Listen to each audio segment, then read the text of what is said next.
Eu me chamo Luiz Doó, o nome do canal é Bricolagem da Alma e eu tô aqui para falar sobre sincronicidade.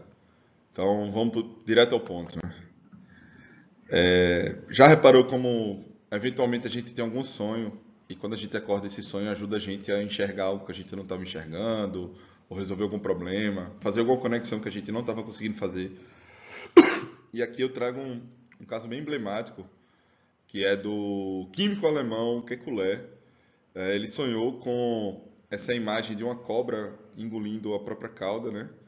Que é uma imagem antiga do Ouroboros, e isso ajudou ele a desvendar a cadeia aromática do benzeno, né? A estrutura dessa molécula.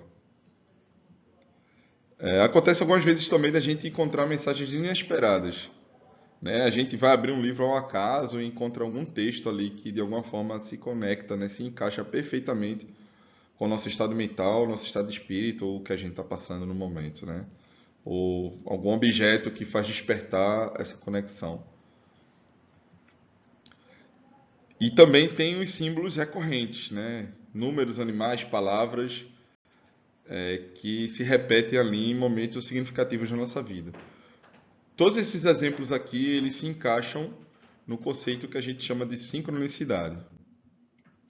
Então vamos lá, sincronicidade foi um termo cunhado pelo Jung, né? O Carl Jung, que é o pai da psicologia analítica, e ele cunhou esse termo na década de 1920. Então a gente está falando de algo aí centenário já, né? E aí eu trago um exemplo que é muito pessoal, mas porque eu acho que os exemplos pessoais, quando a gente está falando de algo tal qual a sincronicidade, que como a gente vai ver é tão subjetivo, eles carregam muita força. Essa árvore que a gente está vendo aqui, que eu coloquei nessa foto, é um saputizeiro que tem na frente de uma casa que eu morei em 2021, que foi o ano que meu pai morreu. E no dia que o meu pai morreu, aconteceu uma coisa muito atípica.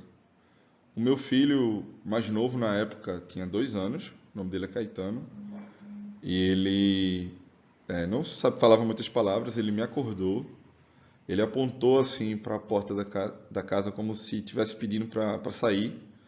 Aí a gente desceu, passeamos, e aí na volta ele ficou apontando aí para a copa dessa árvore, e eu olhei para essa imagem que vocês estão vendo aí, e me emocionei e não sabia explicar por quê, mas a imagem da árvore deu algum clique assim. E aí a gente subiu, eu fui tomar um banho, e assim que eu saí do chuveiro, eu peguei o celular e tinha lá uma mensagem do meu irmão falando que o nosso pai tinha acabado de falecer.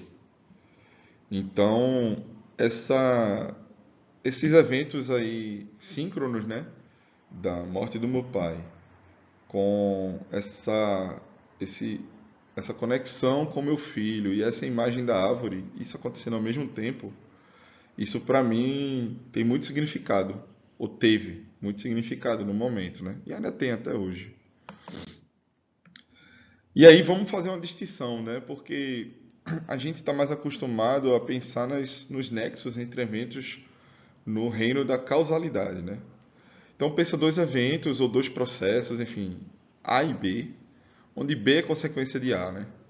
Quando a gente está falando de um nexo causal, quando a gente está falando de causa e efeito, a gente está falando de uma relação subjetiva entre perdão, objetiva entre esses eventos. O que isso quer dizer?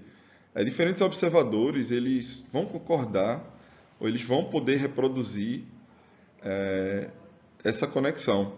Então a gente pode tentar reproduzir A e ver B como consequência, seja no laboratório, seja no experimento mental, mas enfim, é uma conexão objetiva, né? A acontece no tempo, na sequência acontece B e a gente consegue enxergar B como fruto, né, como consequência de A.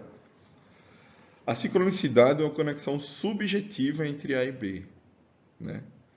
A gente não dá para dizer que B é consequência de A, nem que A é consequência de B. Mas existe uma conexão ali que faz sentido, pelo menos para uma pessoa, para um sujeito. E o que conecta A e B é o significado que tem para essa pessoa. E eu trago aqui um trecho do Schopenhauer, que apesar de ser mais antigo do que a cunhagem, né, do termo sincronicidade pelo Jung, eu acho que explica muito bem, e o Schopenhauer foi uma influência filosófica para o Jung, né? O Schopenhauer falava o seguinte: todos os eventos na vida de uma pessoa, eles caem em duas categorias. Os objetivos, que têm uma conexão causal de processos naturais, e os subjetivos, quando essa conexão existe só em relação ao indivíduo que experimentou ela, né?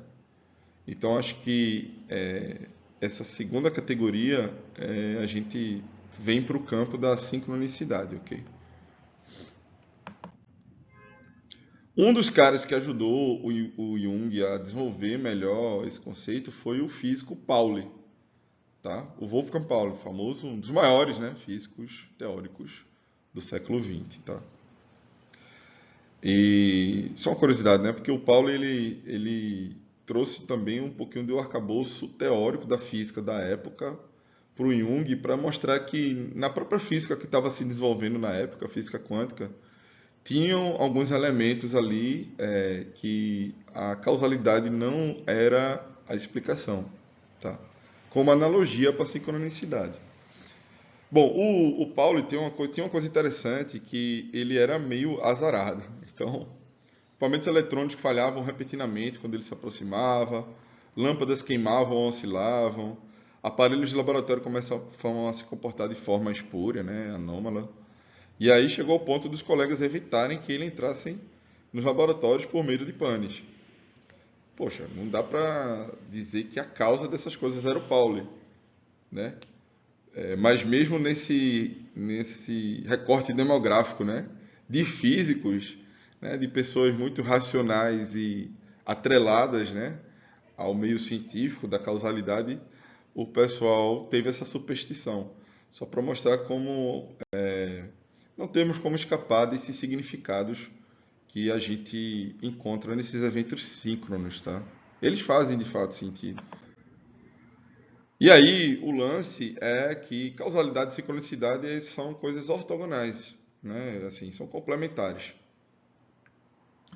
Se você vive uma vida ignorando a sincronicidade e o tanto de significado que isso traz para a sua vida, você corre o risco de cair numa situação de falta de propósito, angústia existencial, porque a vida fica aquela coisa sem sentido realmente, assim, né? Por outro lado, se você está só vivendo na linha da sincronicidade e enxergar as relações e de significado entre todos, o exagero disso é você ser muito supersticioso, comprar teorias de conspiração, porque tudo está conectado, e no limite mesmo, você tem uma coisa psicótica, né? Então, é sobre ter esse equilíbrio, assim. A gente não consegue explicar tudo da nossa vida só pensando nas relações de causa e efeito. Inevitavelmente a gente chega nas questões primordiais, metafísicas, enfim, que não vão ser explicadas a partir de causa e efeito, né?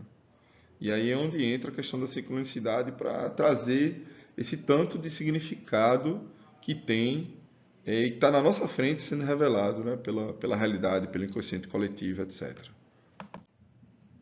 Então, eu gosto dessa citação que é atribuída ao Bohr. Não achei exatamente onde ele falou isso, mas é muito atribuído a ele, que é: o oposto de uma afirmação correta é uma afirmação falsa. Mas o oposto de uma verdade profunda pode ser outra verdade profunda. Então, não se trata aqui de contrapor sincronicidade com causalidade. São duas formas profundas, né, de achar sentido e de explicar o mundo, tá? E para concluir o último slide, né, os nossos ancestrais viviam uma vida espiritual rica, né? Eu coloquei a palavra espiritual, mas poderia ser uma vida subjetiva rica, guiados pelos símbolos. Então acho que a gente tem que muito aprender com eles, tá?